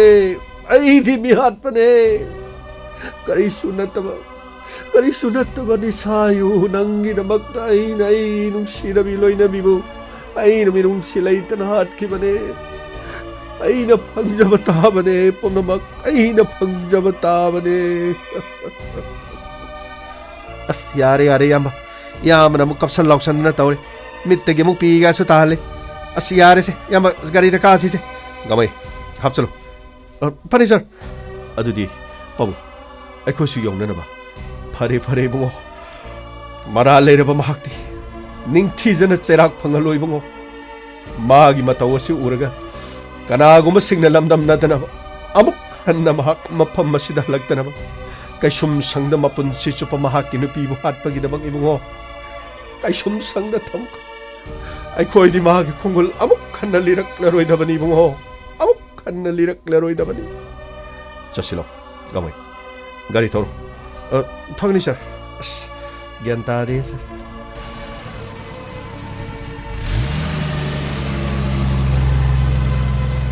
sir थवाइसे नुंगाइफम खंगदेदा sir कइदौरगे गमै sir ngasi करिनो Valentine Day ni sir pakhangsing sir pakhang oibam khangdre police oirobadi nupi kaina bra khangdre e kaino haisibo aisu pakhang natro sir na pakhang oirasu sir gi fix ki pakhang ni da adu akoi di sir pakhang ji khang yaudre ni sir pa khak ngai re ni sir karino pa khak ngai re haisibo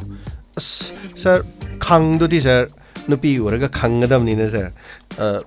पाखत ना दम police station दे लेरे पाखत पा दो दम लौरगा लेरे sir अदुगा sir खंगदी याव यावद्रे नुपी दो उरदी फजाब मौंग मताउ दो उरगा खंगबम सम यावबनिना पा दुगा पाखत तौदुगा अदुगा खंगदुगा अनि दो पुनसेलगा पाखत पाखंग ओइगदम नत्रो सर पाखत पंगा ता ngaire दे सर खंगदी याव यावद्रे दे सर क्रीनो खंगदे दे पुलिस डिपार्टमेंट से थादोगा क्रीनो खंगदे नुपी थिरगा योमदा लेरे सिरा खंगदे दे तावरिसे Hojiki do maina na sa humari poksalo adudagi di nupi duna kaidoba ha nupi duna kaidoba adagi di nupi duna phanek raw na ma koi ba ma selaga maning koktak tawba aduga phanek kubu dura sa hoini aduga masa ma yadu senaro nani yungok chalo adagi di chama na ba hojik wari dugi ne part 2 do nang phajana puthok pa yani kuri no ni sir hojiki wari du makha hai bro sir kari no break phai du kai gino hojiki wari du makha hai sir khang ba ma yawri de sir thawro ne yare ne thawro ne funny sir यार थे sir अदम थबक तावरी से अदम थबक तावरगा अदम लई जरगे थे sir ज्ञान में तादे थे sir इमा की बेमा थेम्बी इमा लाकले इंस्पेक्टर तैयार लाकले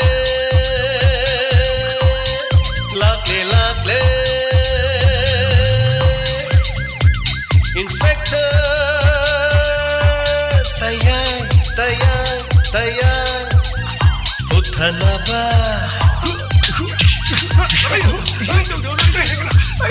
Kanbinaba. Thank you sir. Welcome Uthanaba Kanbinaba. Inspector Tayai Lakle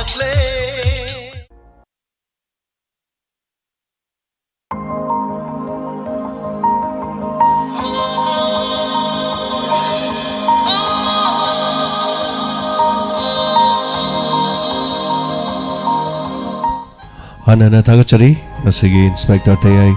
Samri Ganipun do Show Tankak Tabiri Basing, Nasigi Tankak Tabirugadong Itamoida, Kari Fobirpugi. Adon Pibirako feedback on the comment Karapatok Sabagitan Jadu Luxury, Lina Nasigi birthday Tariba, Ningomba Naubi Komandagi. Many happy returns of the day. Naubi Adongi Punchida Nungai Paba, Afabang Actoration Open Chinum Sang, Borisano Nada Yektaba. Thank you so much for your gift. Ama Pibirokwa, Quick Diamond Radio Gi, Wanamakangam Jaba Kudol Tambirokwa Tongam, Abungo and Abema, Apopi Tongam Naubi Langtabal, Infal East.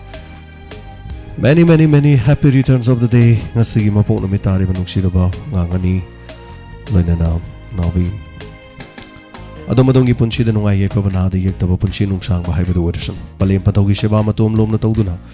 Tola tarba kaya gi mateng pangbangamba orisanu abungo abema so hana tagachari nasigi taromasi de kuina ado madongi nungai raba birthday asibo loktok jaba fangjaba sigi damakta su loinana nasigi miyam panamana pibirpo comment khara fajaba gitan ja ado lokjigi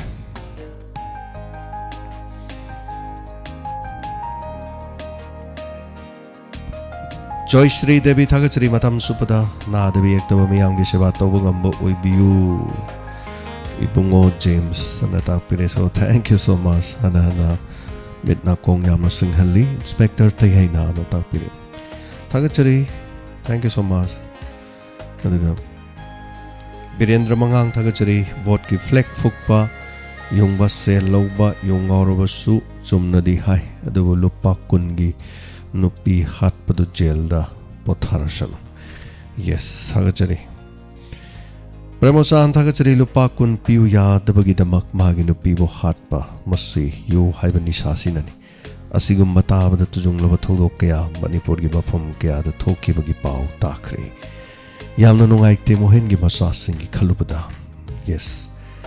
chumbane chumba thodoni naurem ponima sing mapa leitabadi kharafai mama leitabadi aduki awabani chumbane punsida imaga ipaga se khare he na haitari emotion oi base ani mak se dum nung diloi nung si bangak tani haitare atubu ima ipa haise daita se tongan tongali adu ima hai base su nung si ipa su nung si adu macha ga mapa ga maga harakan se da mama leitab de hen awaba ne na ta pirpani thagachari hanana boida aduga thank you so much yumna puspa yamna nungai inspector Tayai very interesting to this is if we short 443 thank you sir James thank you so much and happy birthday to all tapirakpa thank you so much and thagachari nungti ki budi tajai nonga laga na ta prepe mana da wai mom thank you so much nungti gi tai na habirakpa sigi dama ana biga ibem chalai ma ten tha happy birthday to all sar ngasagi episode haininga later nungai jai tembi de mama bu ngai bedo kapada sire ta pire madam ibem chalai ma pi se tup tarak tana ai tare ni thorom du khoi live ojabani na thorom du ngasai matik ama minute khara hai tare khoi da gaktang dai tare soiba live to su yaugre adubu technical problem ne hai tare thank you so much sana thagachari machana mama ngai duna leibagi matang du yamna kapning ma du nuksiba hai tare so hanana thagachari boy da happy birthday ta pile tam pha thagachari rani bla lesang dem thagachari ajit y com thagachari ngasi sargi wakhlon yamna thagale na tak pirak thank you so much ajit babita mama oibi amana kayam yamna masa sing amadi imung amadi so thagachari yu thakpa nupa sing na khangbide sir na tapire samne babita nisana mayai oiduna laikhragadi haitare ko awa se imung du nupi du wa du nupa du khangbidredi yamna lui haitare maroine imung gi daita si nupa nupi ani punna lomina rakanda thamoi se na ngamjaba afang ba thabak sumina dana leibaduni aduna ngasigi tangkak si yam ta ise mayum palak matung da masa gi daita haitare hoi yu fatte yu fatrasu mana thabak tu phajana suruga kari haitare social drink tawa or something thabak suruga haitare yamna mana control da tawa na tre pura ekta ngauruga non stop to tawki basine maduna imung kaina bagi machak oirakpa sel thokdring edi yum panba macha masu taptai yoksan ba sel leitaba thoktaba nupi na talaga chaba nupa na phamja charaga yu thak leiba masini chauba khoi gi society ja hojik thoi besigi case singi manung da masigi case ni hatna dabagi wani hatna ge tawna phunaba lekai da bari da lei ubirongani maroina khoi khungang dana khariam ui so thagachari sunil sogra sir masigi wari yamna nungai angang do mama la pungai bade yam nungsi tapiri chumbani sunil madudani pita khibase haitare Common Rajan sir thagachari happy birthday to all many happy returns of the day na thakpirakwa thagachari premananda wahengbam so thagachari ke sibe ai ma sir masigi wari se tabade yamna nungai khre subita gi angang sing sigi khanbade yamna nungai te nisana ngauringai dasani yes moizam nawi thagachari wari fajaina thakpirakwa Johnson thoksom thagachari yum pan bada kari problem yi amna lui munna khana yum pan biu tapire yes yum pan basi lui yamna lui hai tare khaji kharak tanate turien gi kari lengoi de gi yum pan bai kano sin kopi ga haiba amal ahalaman singi pawro ga yam leidana ko chumbani yam tina chungar jani masi wafam se aduna plan ama hana tawba plan yaudana khong thang ma chum phatte lan chala ko lan du plan tawba lan du mai pakale somda yekna balakpa somna kandagi kapsan ba somda thatpa somda chelakpa somda munba somda sumai tawban plan so na chenjal lan to bera kai so to mai to punsi ki tang ka ki lambi ke ya se hai tar aina sigum mo oire di kam dorok pa kari lak pa yum pan ba isa yorok pa hospital operation paisa nungsa imong manung chaba thak pa isa isugi education health ki mayam sine ba yamaru ri family da thengna ri maru in health sidane yamadane dana khoina laksa ba kan health na pusala pa kan thai so health is wealth. Thank you so much akojam madubla happy birthday tapira pa binodini medam thaga charinga se wari se nisha da lai churu basing na ta ba de yamna fagani big ba macha mama bo macha na mama bo no ba makhong da lep tu ngai ri ba thamoi sikai re aroi ba gi gang mai gi wahai da amuk no khale na ta akure yes gang mai na ngasi Valentine Day ni haidana pakang khoi se karino khang yaudre pa khata ngai re haibani so thaga chari jet mangang wakhal nungai taba mayam se sar te gi wari ta ba madi mayam ga punna leba sinungai ngasi gi wari si loi ga leram na ta pide thaga chari jet manga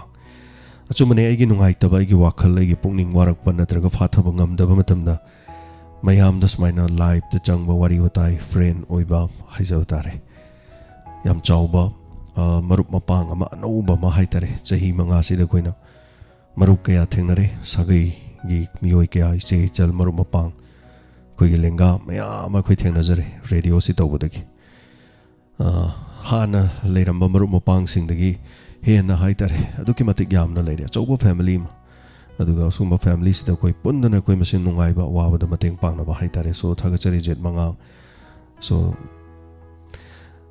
thaja konthok jam thaga chari pe birthday to all tapira ba soro ke thaga chari nungai ra kanda yes tat le na tapire soro ke technical problem ai jin mi oi ba mi da su siri sound kari kari haitare ko chap lep ki ba electronics ki item ni no ko yade live tarok panina ade khoina minute tara tara gi haitare so differ ne khoina to zari se aduga madugi gap haitare sometimes dum leiba dum yauri yamna lui haitare so thank you so much gai domai thai mai thaga chari aho bata hodre dubu amuk chinkhalaga tarage na tapire yes thaga chari tayaina potha drum potha fam oi na tapire yes punsida nai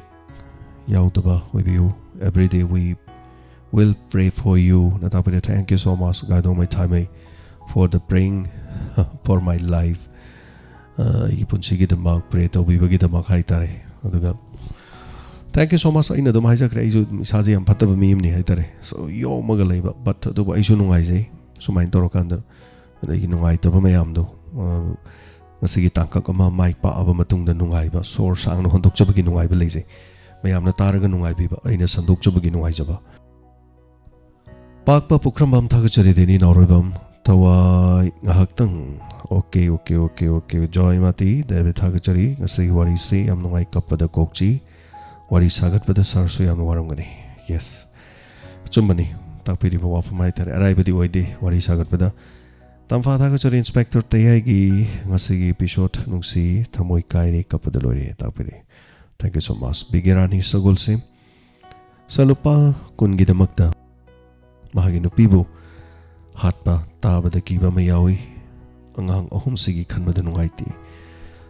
sarki wari se tabadagi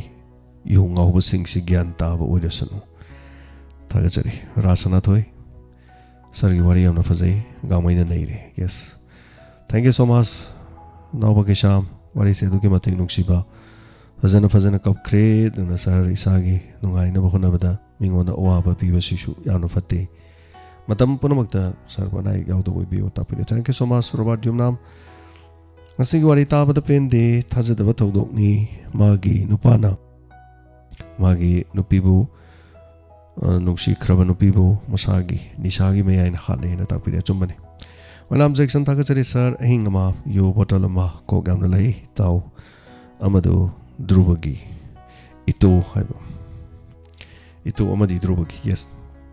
Premananda wahing mam thaga chari ngasi live yawa fangjaba nungai jain thank you so much Premananda for the joining now wahing bam sir pendeda kari haigadabano khangdi yuna manghaliba kudimak para tambiri sarna tapiri sumani nauba gomti irom thakachari sanjrambam tomishna thakachari nisagi mayai aduga lupa kun gidamak magi nuksi jarabanu pibo hatok pangamba warise tapire thakachari bimala naure sar ngasi thangka khaninga litan nungai jai mabuk masugi awaba kappada so taba ngamdre na tapirakba thakachari mayang lamam kumar sar angang anisigi khalurga yam nungai te government ki thabak na thabakla waris ti yauriba mohen gi wakhal yawmande amarom na ngasi valentine day ngasi tamphaga teyaiga yauromadi hena nungai ke dabane tapire wari maka hayeng leidi yaudabagi maram do hayeng lakani haitare so thank you so much anana wai punsi thakachari thank you so much ngasi tangkak ta druba madi ito aduga mogana haitare my character the lakadam ni wari sida adu wari sigi waroi senjani yada wari du kaino ithoro kan yada haitare kokta dilai raba adu dialogue ira kan de dialogue me amdo sena du irakpada wari ni sena kun mari manga kuntra he henjala de dum wari du dum loire haitare so thank you so much anana thakachari mai kumar anana thakachari daga Sunil Sograpam thakachari mutum langlembi thank you so much wari amna nuksi sobitagi natakpirakpa so thakachari Sunil Sograpam thank you so much Ravi Shana Yunam thank you so much bi atokpam Konsham Bimala Lal Singh Binodini Sanjana Nunglepam Lucy Shalam thank you so much Govind Kuman happy birthday ngasigi ponumit tari pasing punamagya pamangol pibiba ngasi jai gi sunungsi raba admin singi manungda haitare Rajesh ki sungasi si birthday ni koi masen bodi dum pinare dubu todo pamagi photo na chingba haptana khotana khoi gi makai degi tawjadre dubu thagachari ip thoromsi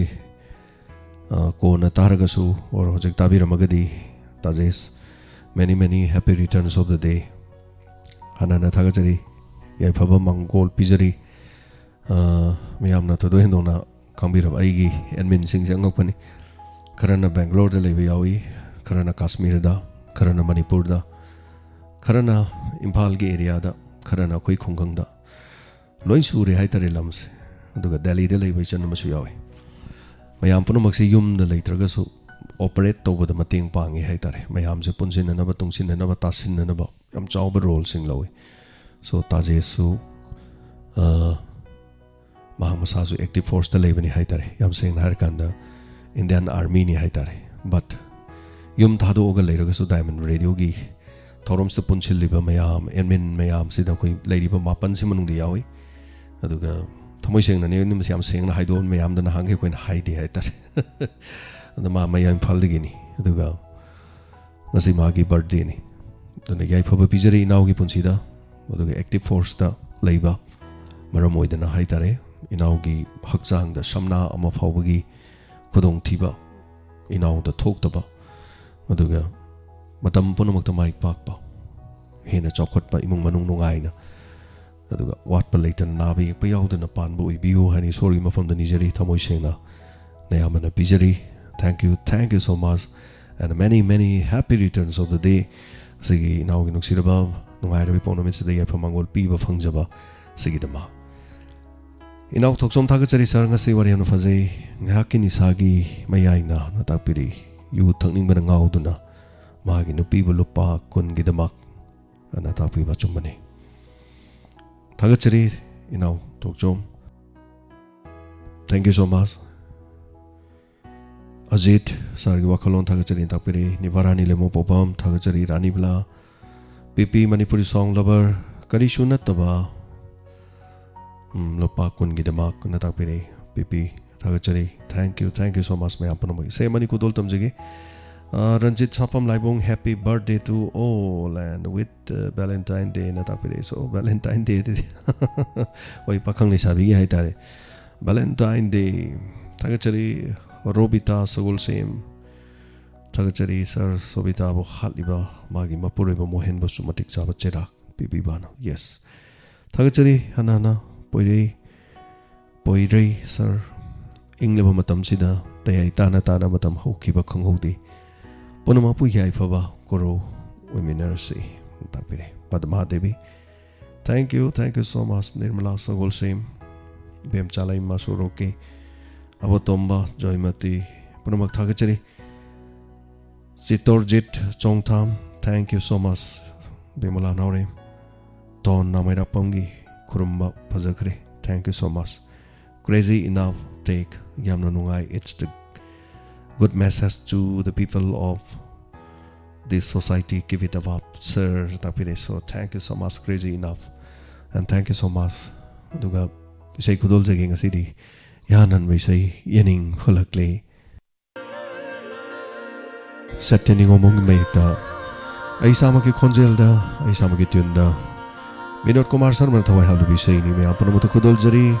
tabi nasi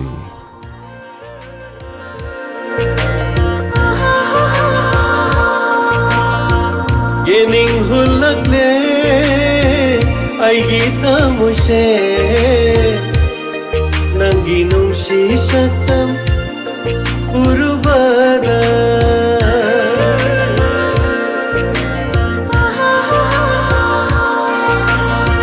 Yaning hulakle ay gita mo siya Nanginong si satam urubada Taptabang amlagdare ay gipuping se Mathabang amlagdare ay giwakal se Nanggisagtam na yakay halare Nanggisagtam na yakay halare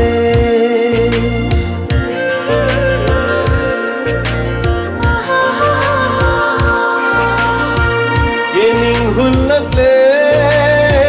ay gita mo siya Nanginong si satam urubada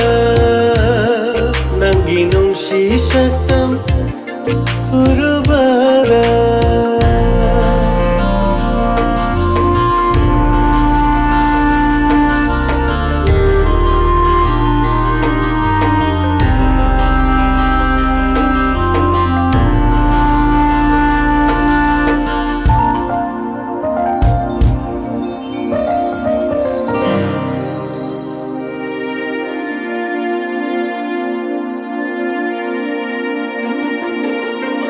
Namdaba nungsiba kanghalle nangna urubaying lubada nanggi sumhat pasatam ay gitaway ning bana amban pasu ay ragle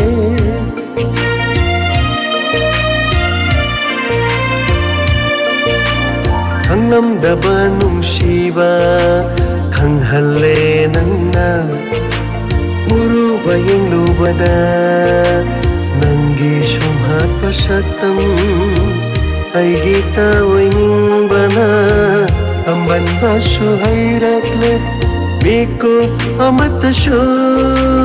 kau ba ngamdare Miko amatasyo kau ba ngamdare Nangbu Nangbu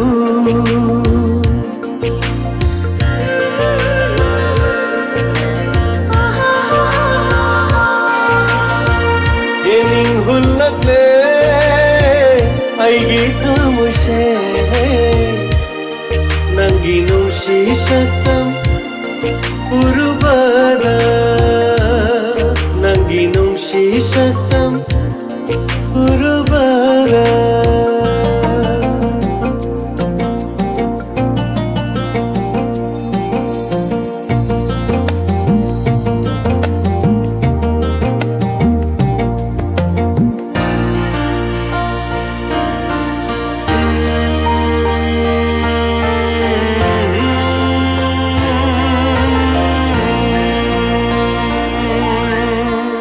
Babalang syahuna unak pada Nung si irik na jot halle ay gihacang se ꯅꯪꯒꯤ ꯌꯥꯊꯪ ꯑꯃꯕꯨ ꯐꯪꯅꯕ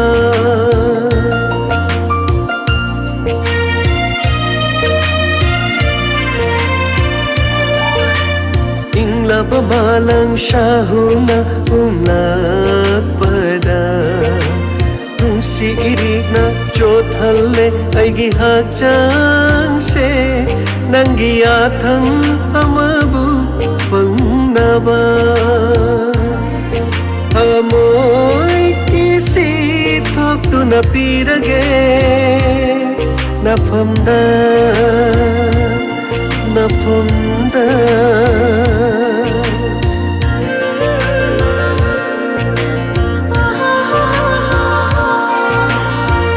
예닝 흘렀네 아이기 타무세 낭기 농시 삭담 우르바다 답타바 남락다레 아이기 푹닝세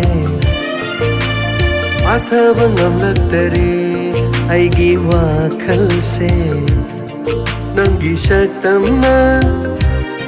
야까이 흘러레 낭기 삭담나 야까이 흘러레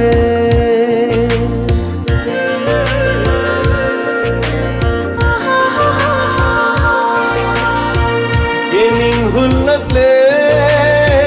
아이기 타무세 낭기 농시 삭담 우르바다 낭기 농시 삭담 우르바다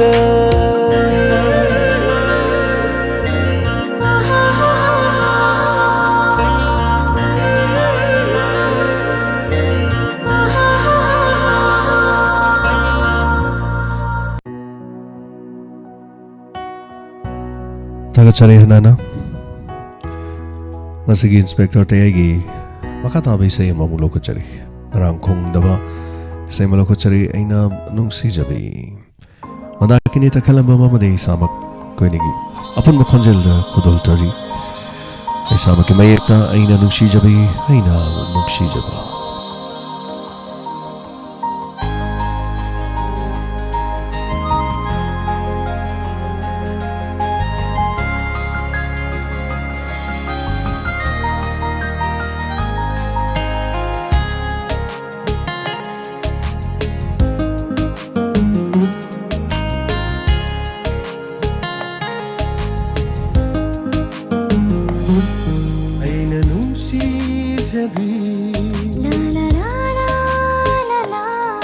Aina koida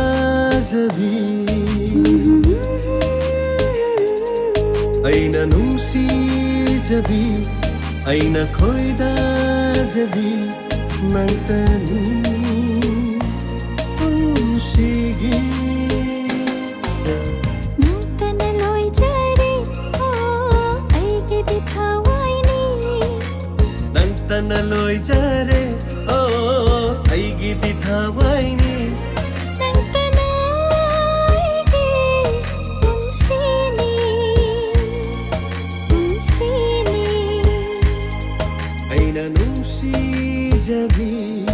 aina koida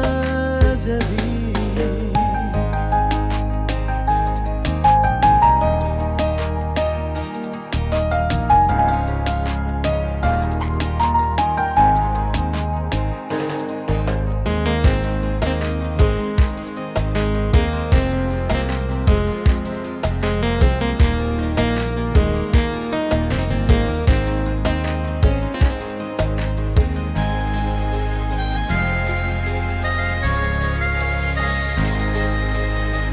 Shiba mai tho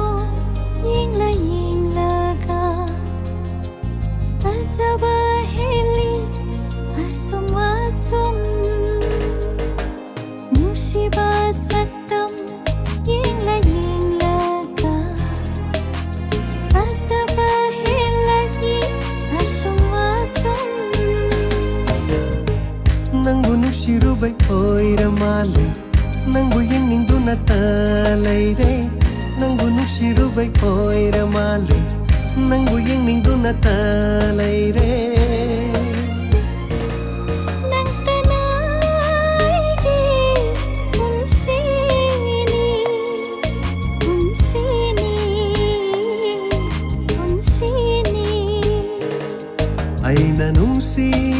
ꯈꯣꯏꯖꯕꯤ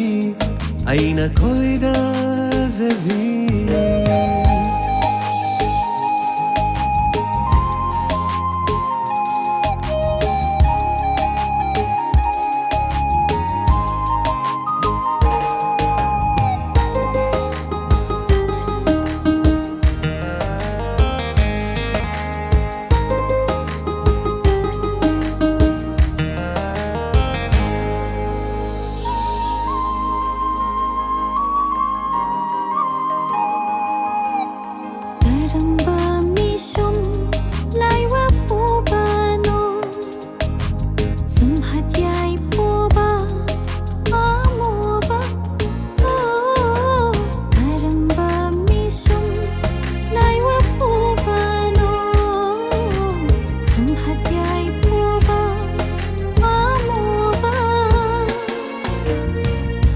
Nabi nangi mai thong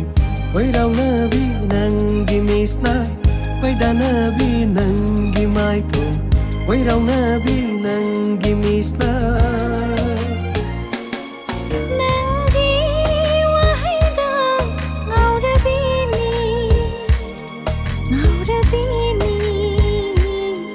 nungsiba Aina nungsijabi Aina khoi-da-jabi Aina nungsi-jabi Aina nungsi-jabi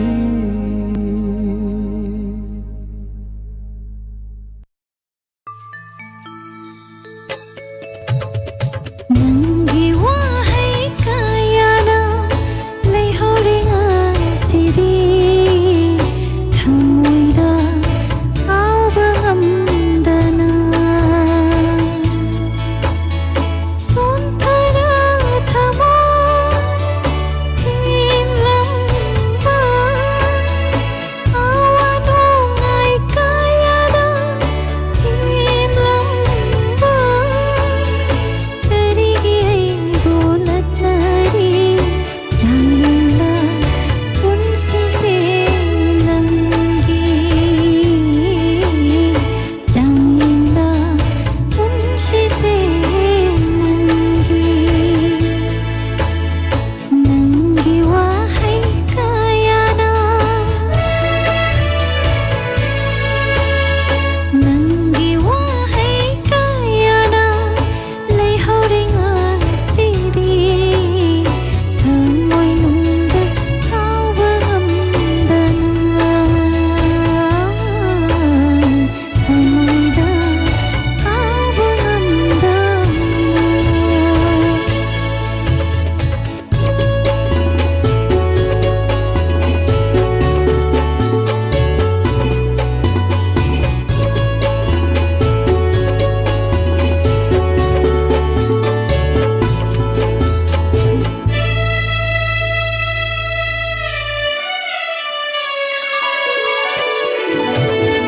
Thamoy singamdi himjinba makhol thok na kamlari ngasidi Thamoy singamdi himjinba makhol thok na kamlari ngasidi Tam kraba nangbo ningsing na Tam kraba nangbo ningsing na leihore ai rido naba pamela magum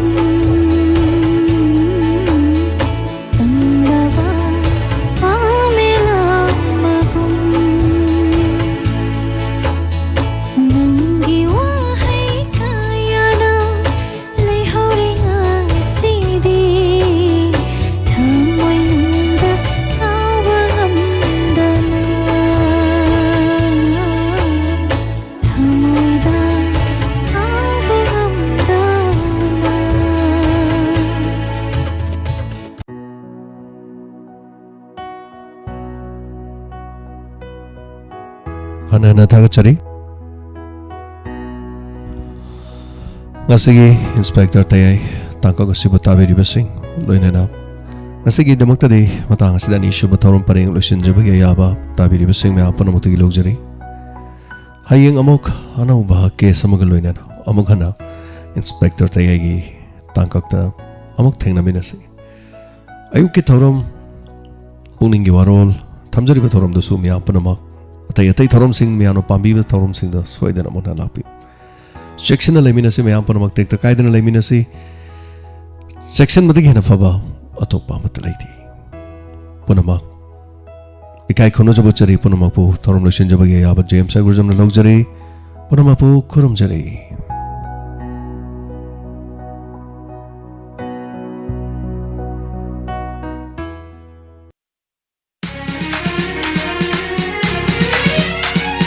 like hasuna saklava like koni kanuk kaya de itin famni cheta balai trava chang vi thawai ni diamond fm radio